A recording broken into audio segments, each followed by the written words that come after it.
Hello，大家好啊！香港的 Web3呢，基本上呢已经定格啊。那未来离华人圈最近的 Web3基地呢，将会在香港啊。那过去华人呢在 Web3创业首选的地方就是新加坡，要么是其他国家。现在的港府呢全力支持这个 Web3的生态发展呢，已经引起了这个西方市场的涌动。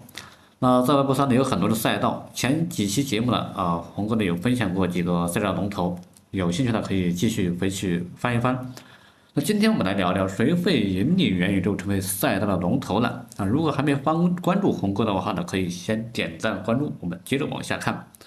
首先，第一个 Mana 呢，肯定是不会错过的啊，可以说是元宇宙界的这个土地的一个龙头啊，全称的 Decentraland，也是最早出现在区块链世界的一个虚拟土地啊。用户可以通过游戏呢获得相应的土地啊，当然也可以用这个生态治理代币的这个 Mana 呢购买这个土地啊。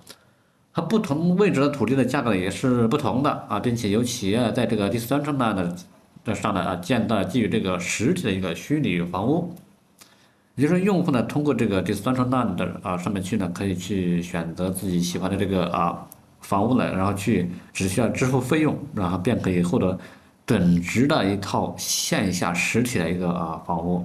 那这个呢是元宇宙的走向商用的一个小步啊。那未来呢，元宇宙呢还会有巨大的这个发展空间啊。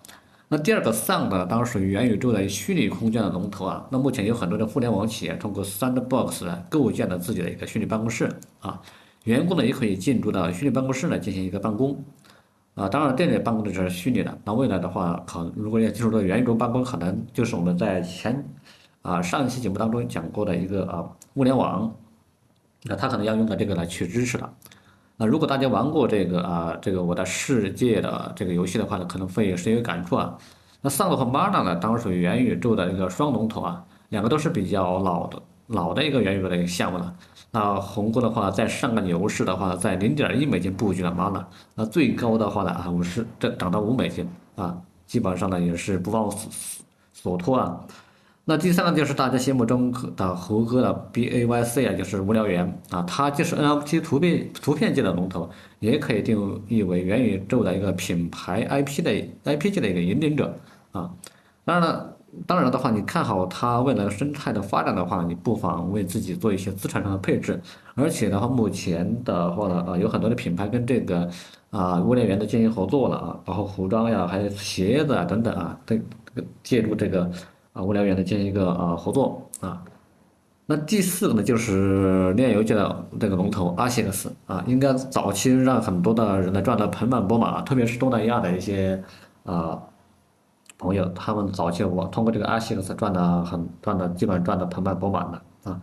最早的时候，这个游戏就是从东南亚这边传到内地的之后的话呢，这个也是价格的一路飙升，一路高升啊，一路高歌啊，最高好像达到200多美金啊，从0.2几美金到了200多美金，非常非常的恐怖的一个非常非常恐怖。当然了，红哥呢对这个炼油的影响比较免疫啊，没有做太多的深入的研究。那如果大家对阿西克斯有做过深入研究的话呢，不妨可以多多关注啊。游戏呢是元宇宙中的不可或缺的一部分啊，这个肯定是未来元宇宙当中肯定需要必备的一些功能吧。我认为游戏肯定是不会缺少的啊。那元宇宙的这个赛道才刚刚开始呀，未来谁与争锋呢，还值得期待啊！谁能在这个变幻的世界中存活下来呢？才是未来 Web3创业者面临的一个挑战。所以未来是三国鼎立呢，还是战国七雄呢？一切都还没定数啊！今天的分享就到这里了，喜欢红哥的朋友呢，可以关注点赞啊，可以在评论区呢留下你的足迹，让红哥呢知道你来过。好了，我们下期再见，拜拜。